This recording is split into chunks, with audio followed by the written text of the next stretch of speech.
إن الحمد لله تعالى نحمده ونستعينه ونستغفره ونعوذ بالله تعالى من شرور أنفسنا ومن سيئات أعمالنا من يهده الله فلا مضل له ومن يضلل فلا هادي له وأشهد أن لا إله إلا الله وحده لا شريك له وأشهد أن محمدا عبده ورسوله رب اشرح لي صدري ويسر لي أمري واحلل عقدة من لساني يفقهوا قولي اللهم إني أسألك البر والتقوى ومن الأمل ما ترضى اللهم إني أعوذ بك أن أشرك بك وأنا أعلم وأستغفرك لما لا أعلم بياكم والسلام عليكم ورحمة الله تعالى وبركاته barka mu da saduwa wannan masallaci mai albarka Masjidul Mumtaz da kinan gurgumari a garin Maiduguri cikin taimakon Allah yau muna yammacin Alhamis 2 ga watan Ramadan shekara ta 1447 wadda ya zo daidai da 19 ga watan 2 miladiya ta 2026 jiya mun fara magana akan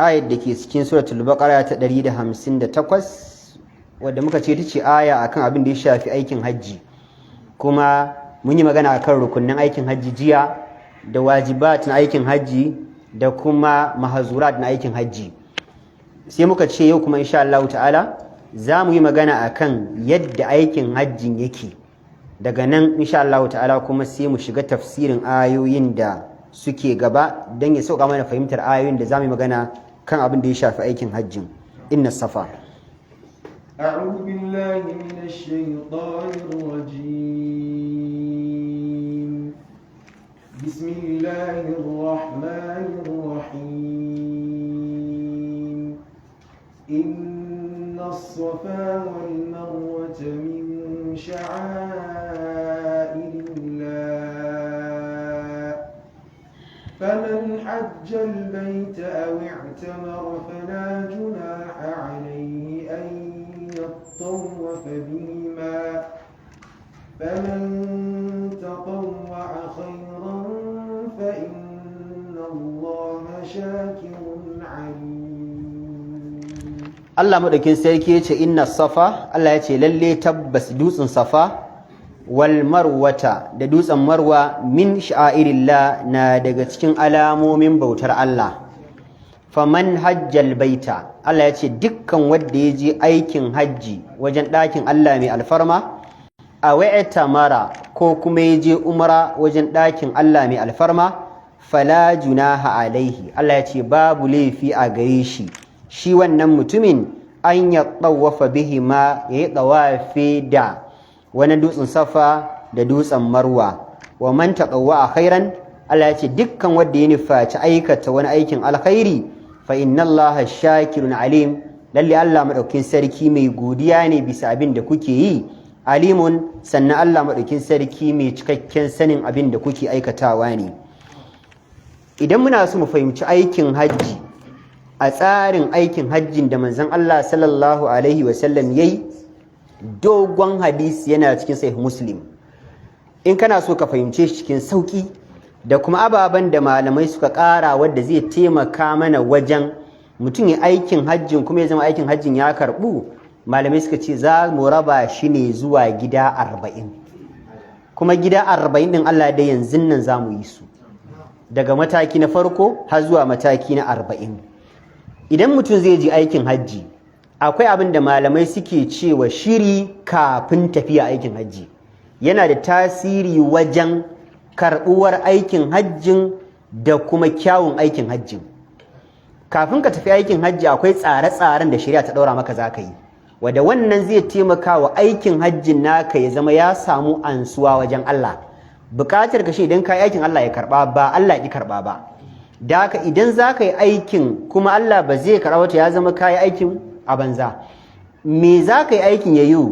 tun kafin ka bar garinku ka bar ƙasarku sai ka yi wani shiri ba sai ka je makan ba zai yiwu ka bar wannan ƙurar a baya ka je ka yi aikin daidai wannan abin da ka bari a baya a garinku ya zama ya yi tasiri ma aikin hajjin Allah ya ki karɓa shi yasa malamai suka ce mataki na farko da yake kan mai tafiya aikin hajji shine taubatan nasuha ana so mutumin da zai je wajen ɗakin Allah mai alfarma da nufin yin aikin hajji ko umara ya zama ya yi ingantaccen tuba kan laifuffuka da yake wa Allah a ƙarya ne a gulma ne, a zina ne, a shaye-shaye ne, a munafurci ne, duk wani abin da ka san kana wa Allah mara kyau to kai ingantaccen tuba, saboda zai yiwu ka je ka yi aikin hajjin dattin zunubin kannan ya sa Allah ya karban aikin.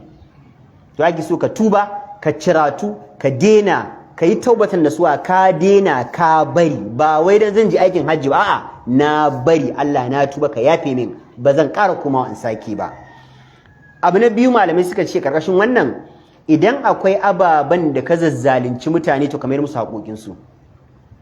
Ka cuci wannan, ka wannan zamba, ka saci kuɗin wannan, ka yi kaza, duk haƙoƙin mutane ka maida musu.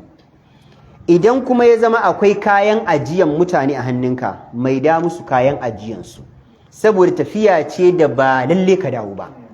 Kullum ba ya za ka fara mutuwa aikin hajji ba, tun zamanin annabi ake mutuwa aikin hajji. Kaga idan akwai ajiya a hannunka to ka mayar da haƙoƙin mutane zuwa ga masu shi. Sannan idan akwai basussukan mutane a kanka, ka biya kowa bashi. Shari'a bata ɗaura maka ana bin ka bashi kuma ka biya miliyan 9 ka tafi aikin hajji ba sa ka biya bashi. Bashi shine mafi aukat kamun ka tafi aikin hajji. Ka biya bashi, ko da iya kuɗin da kake da shi miliyan 9 zai kare in ka biya bashi, to ka biya bashi ne wajibinka, ba ka je aikin hajji ba, ka biya bashi. Sannan idan mace ce ana so ta nemi yaddan mijinta. Idan mace ta je aikin hajji dole sai mijinta ya yadda. Abu na biyu malamai suka ce zama guzirin da mutum ya rika zai je aikin hajji ya zama guziri ne tayyib ba khabith ba. Inna Allah ta'ala tayyiban la yaqbalu illa tayyiban. Allah mai tsarki ne, mai tsafta ne, baya karaba ba sai mai tsafta. Ba zai yiwu ka je ka kwashi kuɗin mutane a gwamnati, ko ka saci kuɗin mutane a gari, ko ka yi wani almundahananka, ko ka yi wani fashi da makaminka, ko ka yi wani kwacenka, ko kuma ka yi wani abu ne mara kyau na damfara, ka haɗa kuɗin ka je ka yi aikin hajji. Do malamai suna da magana kan wannan, suka ce idan mutum ya je aikin hajjin daidai mai kyau daga ihraminsa zuwa gama aikin hajji, in yayi daidai to khalaqu amalan salihan wa akhara sayyi'ani. Wasu malamai suna ganin ya cakuda hanjin jumuna ne, akwai na ci akwai na zubarwa. Allah zai karɓar masa aikin hajjin, amma zunubin wannan dattin na kuɗin satan nan. Wasu malamai suna ganin a'a, kuɗin da aka yi amfani da shi aka ja aka ibadan ya ɓata ibadan, Allah ba zai karɓa ba. Abu na uku shine idan mace ce ta fita da muharrami.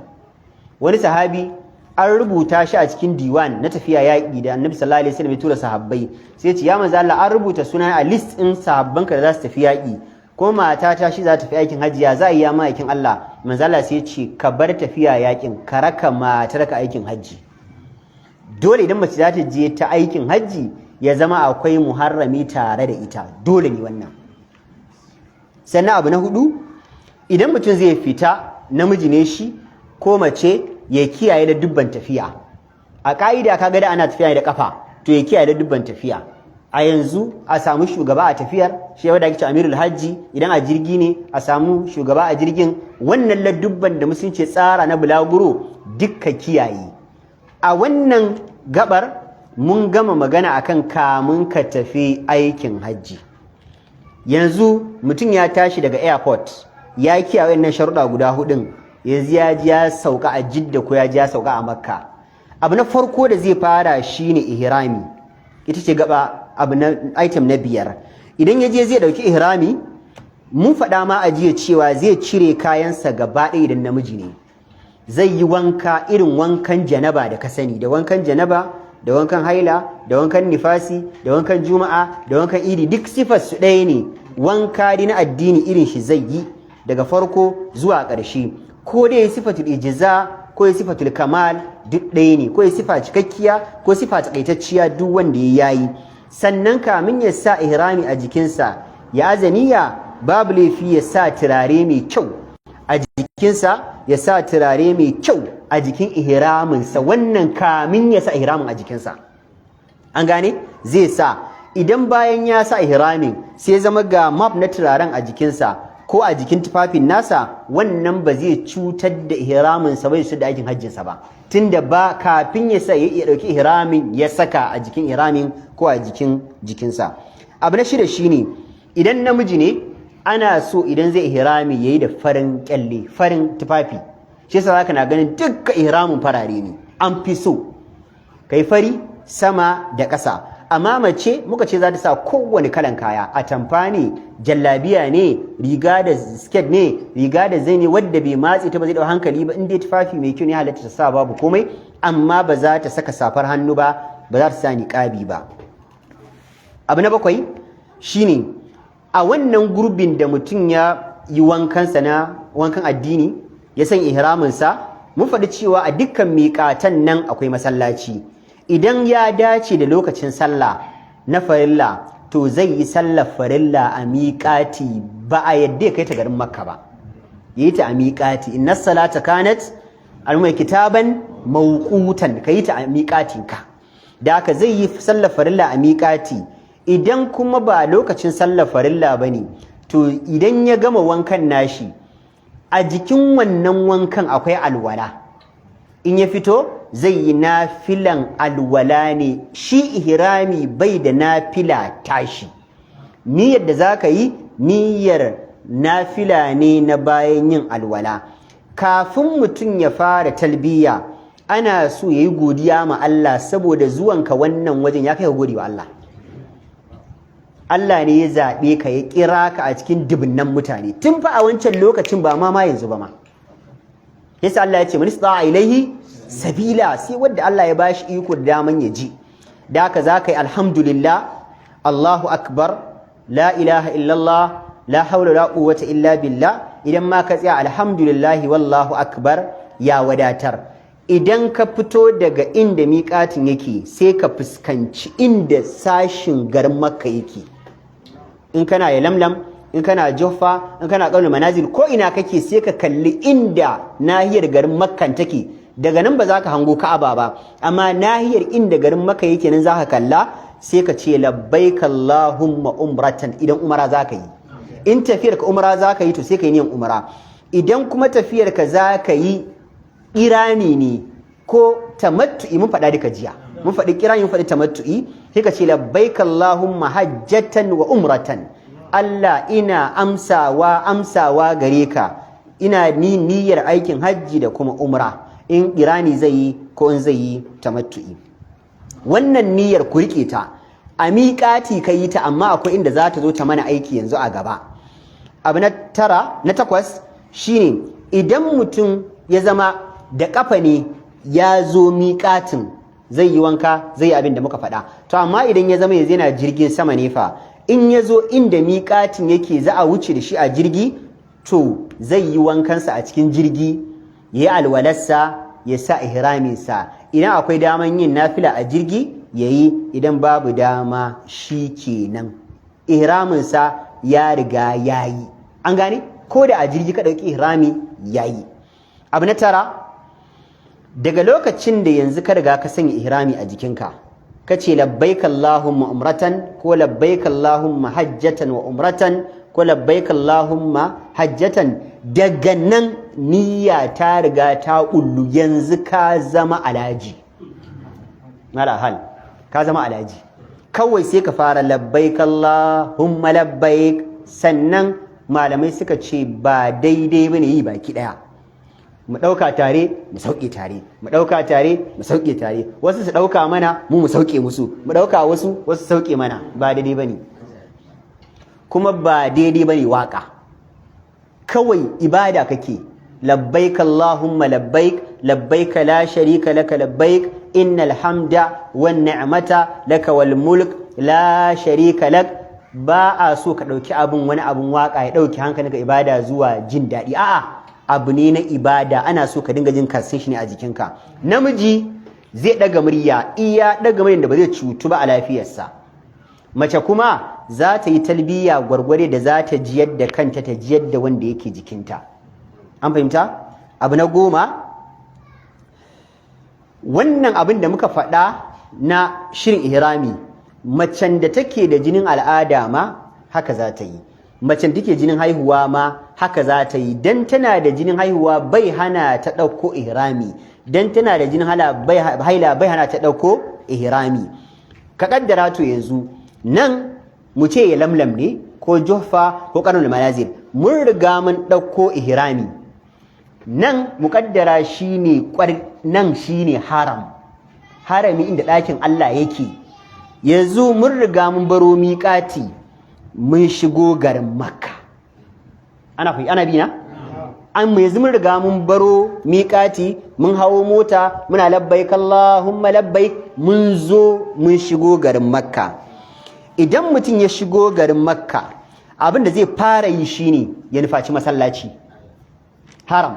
Number 1 item, ana sauke ka inda ake so ka nufata kai tsaye masallacin harami. Kana zuwa kuma abin da za ka fara nufata shine alhajarul aswad da black stone. Na za ka fara nufata, ka shafa shi da hannunka na dama, ka sumbanci hannun ko ka sumbance shi in har akwai dama haka. Idan babu, za ka yi ishara ne da hannunka. Wasu malamai suka ce idan ka yi ishara inda hajjal aswad din yake, in har kai ishara, wasu suka ce za ka sumbanci hannunka, wasu suka ce ba za ka sumbanta ba, ishara kawai za ka yi. Abu na 12, ka zo ka taɓa hajjal aswad ka sumbanci hannunka, kana gama wannan sai ka fara ɗawafi. Kun ga kenan bayan taɓa hajjal aswad sai me? Ba ɗawafi bane farko. Idan ka za ka yi ɗawafi, za ka sanya Ka'aba a gefen hannunka na hagu. Gefen hannunka na hagu. Daga inda hajjal aswad ya fara, daga nan za ka fara, za ka tafi ka zo har inda rukun yamani yake. Nan ma za ka taɓa shi da hannu idan ka samu dama, amma shi ba a sumbanta. An gane?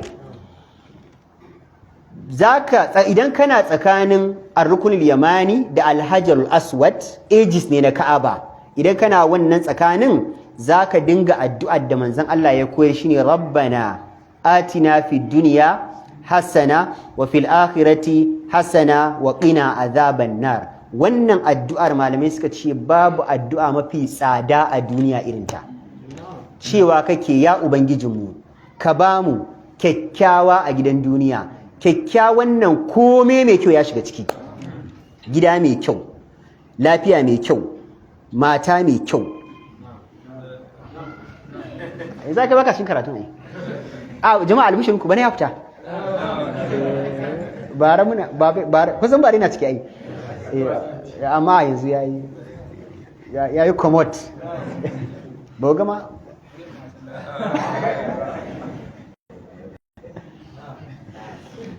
da haka komai da ka sani in dai mai kyau ne to yana cikin Allah ya fi ka sanin me zai baka mai kyau. Allah ya fi ka sani, shi Allah bai bukatan ka tsaya kana lissafi ya Allah gidan Allah mai kyau, Allah motar mai kyau, Allah mata mai kyau, Allah kuɗi mai yawa, Allah kaza mai kyau, ya'ya kyawawa. Shi Allah bai bukatan ka masa lissafi, ya fi ka sanin me zai baka. Akwai abin da zaka tsaya Allah lissafi ya zama baka san wani ba ko ka manta Allah ya zama ya baka. Ka bar Allah kawai tunda shine halice ka, ya fi ka sanin me kake so. Wa fil akhirati hasana, Allah a lahira ma ka ba mu mai kyau, ita ce aljanna lilladhina ahsanul husna wa ziyada. Allah ya ce wanda suka kyautata a duniya suka bi da sau da kafa, Allah ya ce suna da aljanna a lahira, da ƙarin abin da ya fi aljanna shine ganin Allah. Allah ka sa mu ganka ya rabbal alamin. Bayan ka sai ka ce wa qina azaban nar, Allah ka tsare mu kuma daga azabar wuta, Allah ka tsare daga azabar wuta. Idan ka taso da ka fara daga rukun yamani, ka zo ka hajjal aswad, ka sake dawowa, yanzu kai zagaye daya. Haka daga inda ka fara zaka zagaya ka koma har sai kai sau 7, yanzu kai dawafi guda 7. Idan yanzu ka gama dawafi 7, kana gamawa, ka fara daga nan 1 2 kai 7, kana gamawa sai ka koma maqamu Ibrahim. Wattaqiz maqamu Ibrahima, sai ka koma maqamu Ibrahim ka tsaya. Ka fuskanci Ka'aba, kai nafila raka'a 2 na daga cikin muwafaqatu Umar. Umar ne ya ce ya manzo Allah, ina ma a ce da gama dawafi ana yin nafila raka'a 2 a maqamu Ibrahim, sai Allah ya saukar da wattakhidhu min maqami Ibrahima. Allah ya saukar da aya take, sai ka koma kai nafila raka'a maqamu Ibrahim. Ana so a wannan nafila ka karanta qul ya ayyuhal kafirun da kuma qul huwallahu kina suratul kafirun da kuma suratul ikhlas.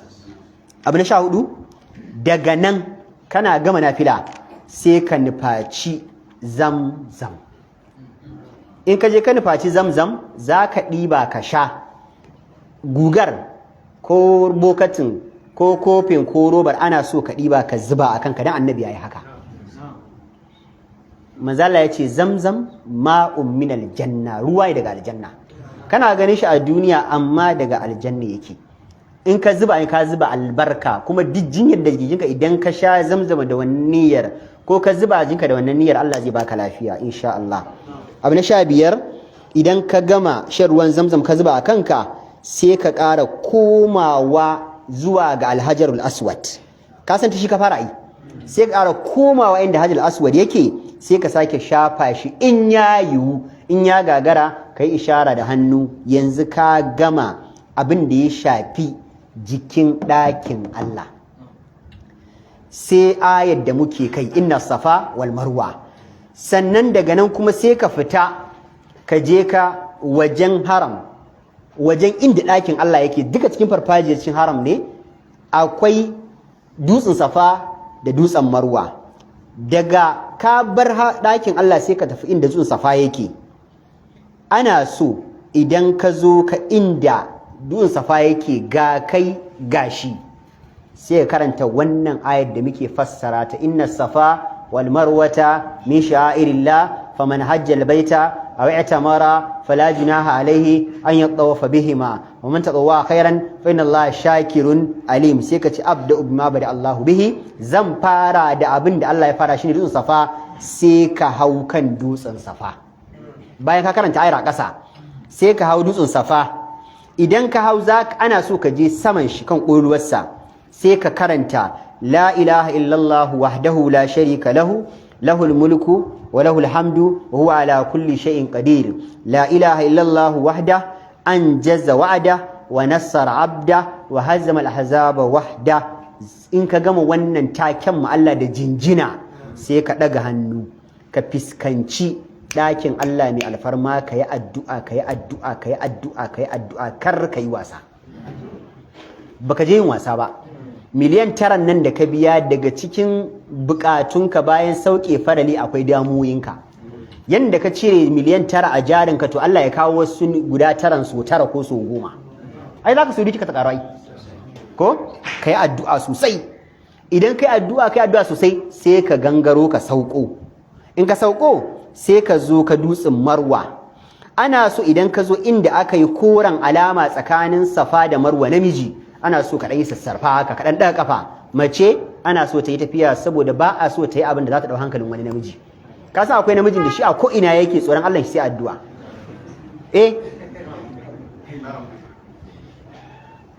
A cikin ɗawafi in ka ga askarawa sun janyo mutum akwai abin da suka yana yi. Wani a nan ma ga ɗakin Allah ɗawafi yake yi amma yana gogi mamaci, wani hasiya inzali. Wallahi azim in kana kan fatawul hajj da misal Isaimin Ibn Baz lajina duk zaka na musu wannan tambayar, ya matsayin mutumin da ya ji aikin hajji kuma ya abu kaza a jikin mace har yayi inzali. Yana faruwa. Akwai wanda shi ka san kawai rashin gani rashin jini rashin tsagawa, ko a ina yake dai in ya gama to matsala ta faru.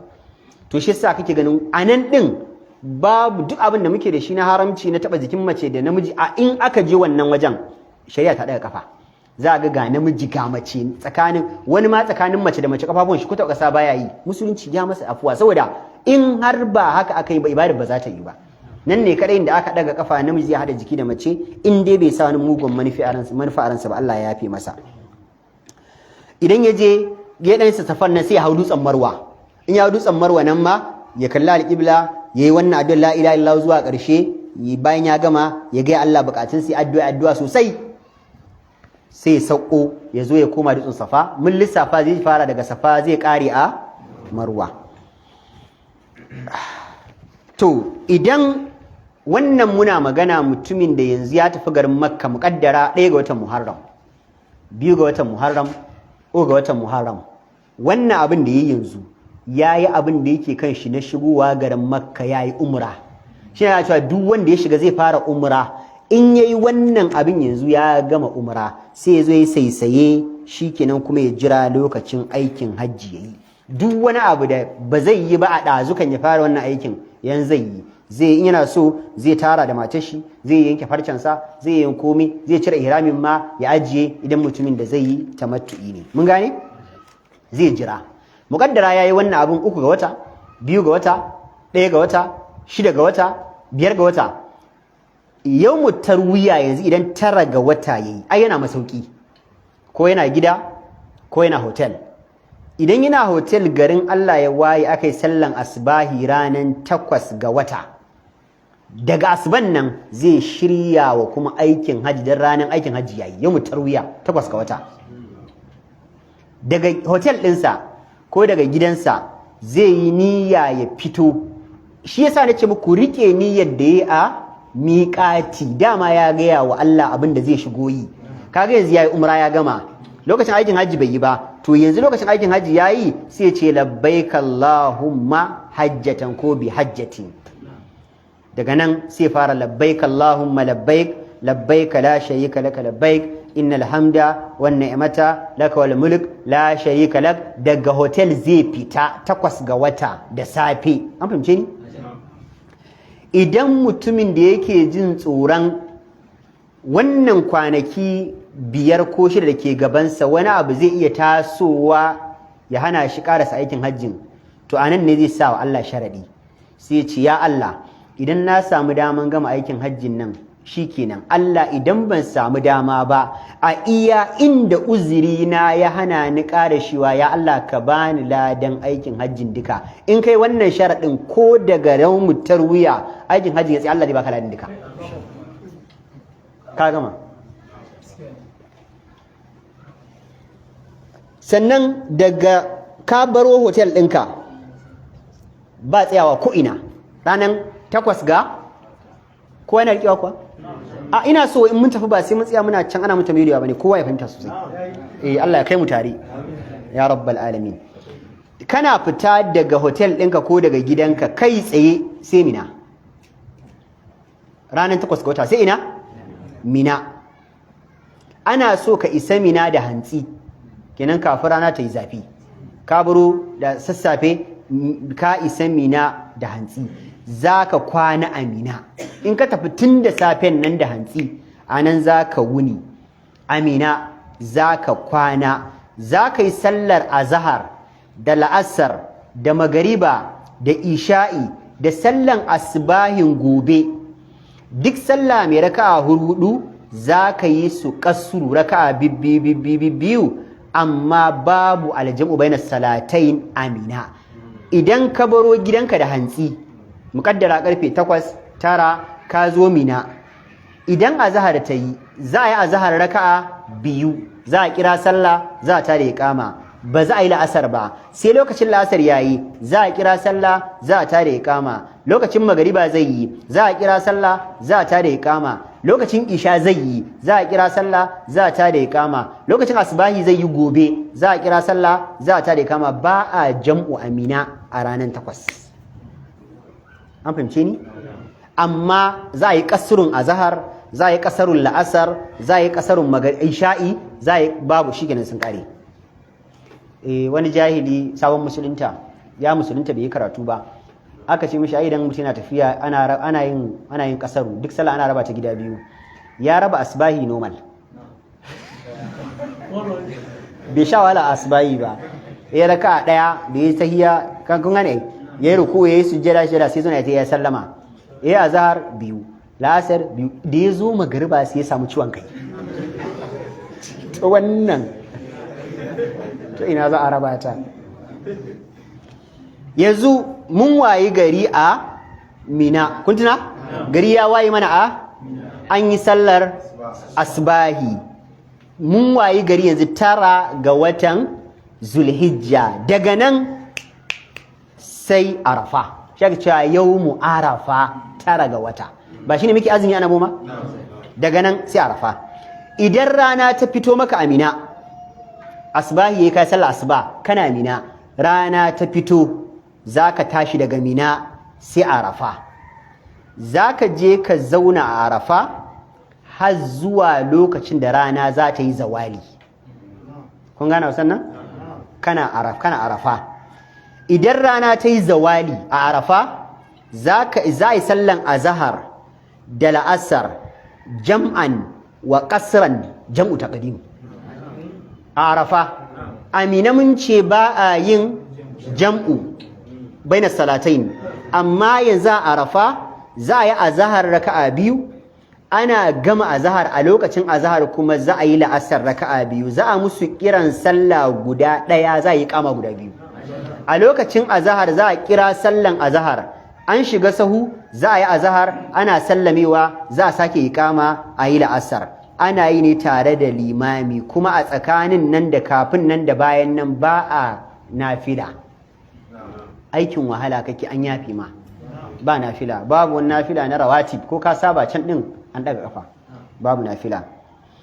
Daga an yi azahar da la'asar a lokacin azahar za a zauna a arafa, dutsen da jiya mun faɗa ba, dutsen arafa za a yi ta addu'a, ana ta ambatan Allah, ana talbiya, ana la ilaha illallah, ana gaya Allah bukatu akan dutsen arafa, an daga hannaye, an kalla alƙibla, ana ta gaya wa Allah bukatu, ana ta gaya Allah bukatu. A nan za a zauna kan dutsen da a dutsen da kewayensa har rana ta faɗi, 9 ga wata kenan.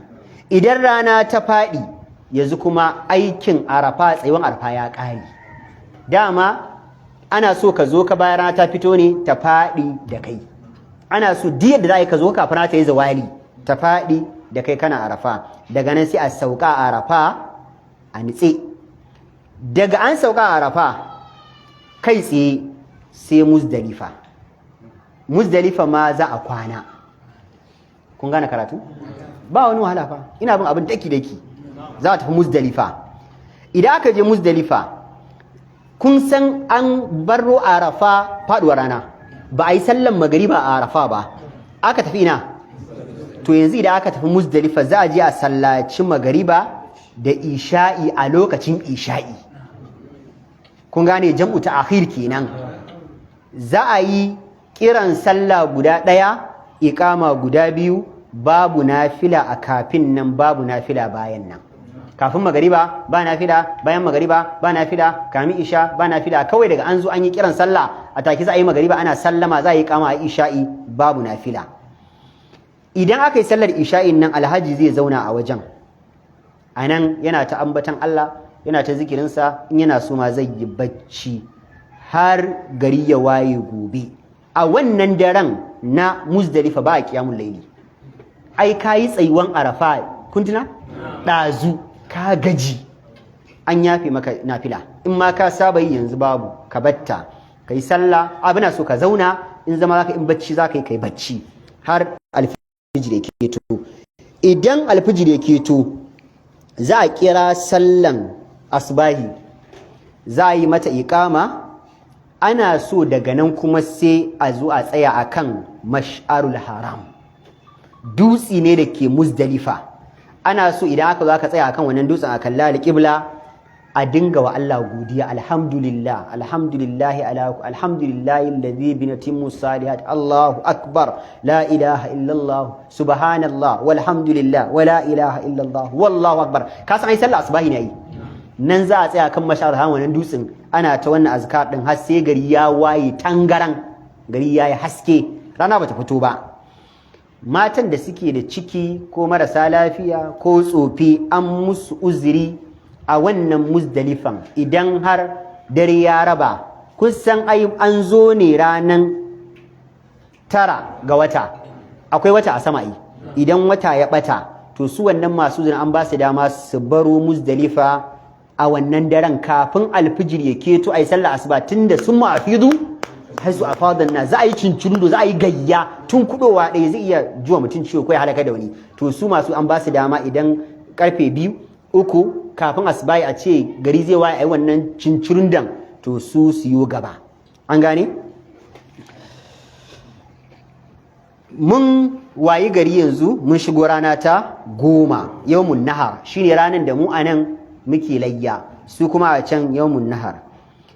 Daga nan alifatu ila minan, za a baro Muzdalifa za a ƙara komawa Mina. Wannan zaman Mina nawa kenan? Na biyu. An fara da Mina in ba ku manta ba ai. Aka zo Arafa, aka zo Muzdalifa, yanzu a ƙara komawa Mina yawmun nahar. Ana kuma ne saboda yin jifa. Idan aka tafi mun ce gari zai waye maka a Muzdalifa. In ka yi sallah asuba gari zai waye kafin ta fito ana so ya zama ka bar Muzdalifa ka isa Mina a can rana za ta fito maka. Sannan idan ka je ka Mina za ka bar talbiya labbaik Allahumma nan za ka tsaya za ka bar shi. Daga nan sai ka fara aikace-aikacen jifan nan guda uku da za mu faɗe su yanzu. Za ka yi aikace-aikacen za ka yi jifa, za ka ɗauki duwatsu ka yi jifa guda 7 kana Allahu Akbar a kowane jifa kana yi. Wannan jifan za ka yi shi ne bayan rana ta fito rana na 10. An fahimce ni? Idan ka yi jifan jamratul aqaba ɗin daga nan alhaji ya samu daman yanci rana na 10 ranar layya kenan. Ka yi jifanka yanzu kana da dama ka cire farin kayan nan. Kana da dama ka yanke farce. Kana da dama ka aske gashin jikinka. Abu ɗaya ne ba za ka yi ba shine tarawa da iyali. An gane? Tarawa da iyali ne kawai yanzu ba za ka yi ba. Yanzu a shi ake cewa alhilli sugura. Mutum ya samu hilli karami kafin ya samu hilli babba. Ka gama fita aikin hajji gaɗi yanzu ka yi manya-manyan. Sannan mutum kuma daga nan zai gabatar da hadayarsa, yanka ta a Mina ko yanka ta a Makka. Idan mutumin da ba yi da hadaya ne, Allah ya ce fasiyamu 3 ayyamin fil hajji 7 idza tilka 10 dhalika liman lam yakun ahluhu hadir al-masjid al-haram. Idan baka da hadaya saboda baka da kudin siya, musulunci ya baka dama a lokacin bayan an gama aikin hajji a garin Makka ka tafi sai ka yi azumin kwana 3. Idan ka dawo gida sai ka yi azumin kwana 7. Allah ya ce in ka hada da wancan 3 da wannan 7 din ya zama 10. Daga nan sai mutum ya yi saisaye ko ya yi aski full. Mace fa babu aski a kanta, za ta kama gashinta ne ta hada haka kan ɗan yatsa sai ta yanke shi kenan. Kasan ita mace gashi a kanta ado ne, shi sa malamai suke haramtarwa in dai ba illa bace samu a kai ba, in dai ba ciwo bane a kanta, haramun ne mace ta aske gashin kanta, an haramta mata. Haƙƙin mijinta ne ta bar mishi gashin ya kalla don yana daga cikin ado da yake burge namiji a jikin mace. Dukkan mace yanzu kanta ya zama irin kaina wallahi ba ta da kyau. To yanzu ka kaddara haka kalla haka yanzu misali yanzu a ce dan kunni na sai namiji ya zo hira sai kan mace haka, ai dukkan ta take da shi a fuska zai ci a'a mun jin ba a kai kasuwa, ko kuma a ce ta bari sai gashin ya fita. Allah ya saka wa iyayenmu, kaga tun za a haifi yarinya fa har ranar farko ake kula da gashin ta na har ta kai shekara 10 ta fara kula da shi da kanta, amma hakan har yarinya ta kai shekara 20 mata aure wani ma ribon baya kama gashin nata. Alemar ba gaskiya bane. To yanzu wannan idan aka ce mace ta je aikin hajji aka ce ta aske duka ta yi malu shi zai fito. Shekara 20 ana kiwon gashin bai kamu da ribon ba, aka ce ta aske, matsala ya faru ko bai faru ba. Daga nan kuma sai komawa garin Makka. An gane? Sai komawa garin Makka. Alhaji za su koma garin Makka, za su sake yin dawafi a ɗakin Allah, za su sake yin sa'ayi tsakanin Safa da Marwa. Amma wannan ana magana ne ga mutumin da yake yin tamattu'i. An gane? Mutumin da yake yin tamattu'i banda wanda yake yin ifradi. Shi ya riga ya yi dawafinsa ɗazu. Daga nan garin Makkan za a sake komawa Mina na nawa? To kaga wanda ya je aikin hajji daga nan sai ce kaza. Za a ƙara komawa Mina zuwa na 3. Zai koma Mina ya kwana a Mina wannan ayyamu tashriqin bayan kaga an yi sallah 10 ga wata yawmun nahar 11 12 13 di yana Mina ayyamu tashriq. A 11 zai yi jifa, zai yi jifa bayan azhar, lokaci ne har zuwa dare duka lokaci ne. 12 ga wata nan ma zai yi jifa na ranar 12 13 ga wata nan ma zai yi jifa daga nan mina sai ya ƙara komawa haram kun gane zai yi dawaful wada idan mai barin gari ne zai yi dawafi na barin gari ban kwana idan yayi wannan macen da ke da jinin al'ada da macen da take da jinin haihuwa babu wannan dawafin akanta an gane daga nan bayan nan akwai ziyara shine gaba na 40 idan ka gama wannan dawafin na bankwana sai kai tattaki kuma sai ka tafi masallacin Annabi sallallahu alaihi wasallam dake Madina tafiyan kilomita 560 kamar daga nan zuwa Kano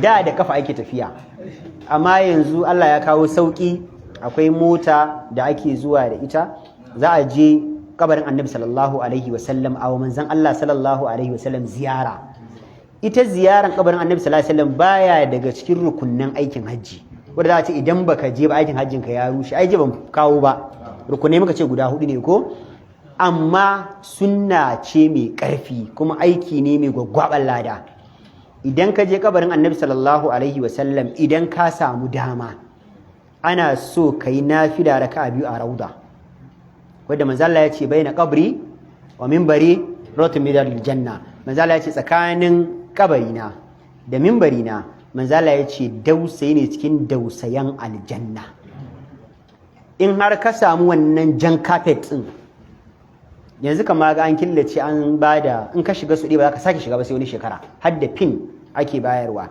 idan ka shiga rauda kai samu kai nafila raka'a 2 idan ka zo ka kabarin Annabi sallallahu alaihi wasallam kabarin guda 3 ne Annabi sallallahu alaihi wasallam kabarin shi ne a farko sai kabarin sayyidina Abubakar Siddiq sai kabarin sayyidina Umar yadda kuma binnewan yake shine dadan inda kafadar Annabi sallallahu alaihi wasallam take dadan nan ne kan sayyidina Abubakar Siddiq yake dadan inda kafadan sayyidina Abubakar Siddiq take dadan nan inda kan sayyidina Umar yake haka suke a jere kabarin Annabi kabarin sayyidina Abubakar Siddiq kabarin sayyidina Umar anan ba a sa ka yin addu'a ba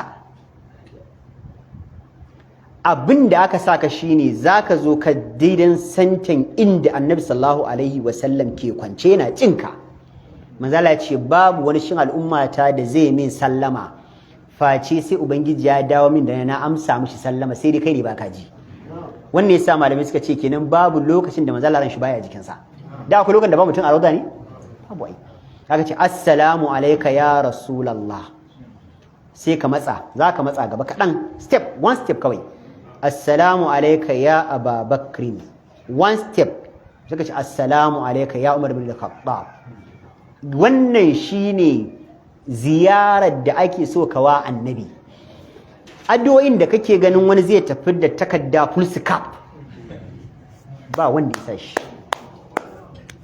wani ya tafi da wani takarda kamar husnul muslim mai falle 6 10 sai ya sauke a wajen ba wanda ya shi ba ya nabi Allah ya kaza kaza ya rasulullah ya gama wani abu ya nabi Allah ya kaza kaza ya gama ya dauko ba wanda ya saka shi babu laifi in kawo manzon Allah sallallahu alaihi wasallam salati amma nan ba gurbin daga hannu ayi addu'a bane in zaka yi addu'a kana da bukata kana cikin rauda to zaka kalli alqibla ne an gane zaka fuskanci alqibla ne anan in zaka yi addu'a a rauda zaka fuskanci alqibla in zaka yi addu'a cikin masjidin nabi ma haram din Annabi zaka fuskanci alqibla ne ba kabarin Annabi sallallahu alaihi wasallam din ake kallo ba an gane bayan nan a babun istihbab a babun mustahabbanci malamai suna cewa babu laifi ana so ka ziyarci ashabu Uhud idan kana da lokaci sabon Annabi sallallahu alaihi wasallam yakin Uhud ba musan Uhud ba yakin Uhud ba ana so ka je ka ziyarci kabarin suna nan har yanzu an kewaye da waya zaka je ka ziyarce su ka musu addu'a sosai bayan nan ana so idan ka samu dama da sarari ana so ka je ka baqi ulgarqat inda Nana Aisha da ke kwance sauran sahabban manzo Allah sallallahu alaihi wasallam matan Annabi ma akun da ke wajen da sahabban Annabi su akwai ayan annabi sallallahu alaihi wasallam a wajen, sai na Uthman na wajen, da sabon manzo Allah sosai. Ana so nan ma ka je ka ziyarce su, ka musu addu'a, ka musu addu'a, ka musu addu'a. Bayan nan wasu malamai suna mustahabbantar da idan mutum ya samu dama, ya samu sarari, ana so ya je Jabal Uhud. Dan har a yanzu da ake magana akwai map na jinin sahabban nan da aka kashe su akan wannan dutsen. Sosai akwai map na jininsu, har yanzu ana gani, za ga map na jininsu bai goge ba har yanzu. Ana so ka je ka ziyarce su, ka gama yadda abin ya baya daga cikin wannan fa ayyuka aikacin aikin hajji, wannan alawazil istihbab da kuma karawa kanka ilimi. Ka je a gaya maka yadda yakin ya faru, da yadda abin ya kasance, da inda sahabbai suka tsaya, da yadda abin ya faru, da duk yadda aka gama yakin. Daga nan idan ka gama, ana so ka ƙara dawowa garin Makka idan lokacin dawo garin ku bai yi ba. Za ka dawo Makka, in a Makka za ku tashi, ana so ya zama ƙarshen abin da za ka yi na barin garin Makka shine barin ɗakin Allah, shine ƙarshen abin da manzo Allah ya ce ya zama ƙarshen abin da za ka yi a garin Makka, za ka bar gari ɗakin Allah shine za ka yi dawafin bankwana.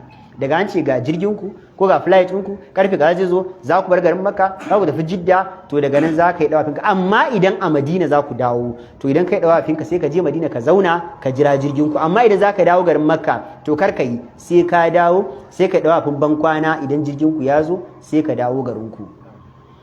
Kaga wannan shine aikin hajji a takaice. Kaga babu wani wahala, ba wani wahala. Yanzu kawai dai abu mai wahala a tafiya aikin hajji shine kudin. Allah muke roƙo ka bamu. Gobe insha Allah ta'ala kai tsaye za mu ci gaba da tafsirin alqur'ani mu da muka faro. Kaga duk ayoyin da za mu tarar da suke magana akan aikin hajji zuba mu sha wahala ba. Daga na zo kawai in nace mu kun tuna daga waje kaza nan mun ce kaza, to nan shine sun maka kaza, sun ayoyin da tana magana akan waje kaza ne. Kawai za ka na haro picture abin, in ba haka ba yanzu zan dinga tsaya ina ta bayani. Amma yanzu ka wannan bayanin kawai daga mun zo sai in ce a waje kaza rana ta kaza abu kaza ne, to ga ayar shi kawai sai mu sa kai. Allah ka sa mun dace da daidai, Allah ka yafe mana kuskure. Allahumma salli ala Muhammadin wa ala ali Muhammadin kama sallaita ala Ibrahim wa ala ali Ibrahim innaka Hamidum Majid.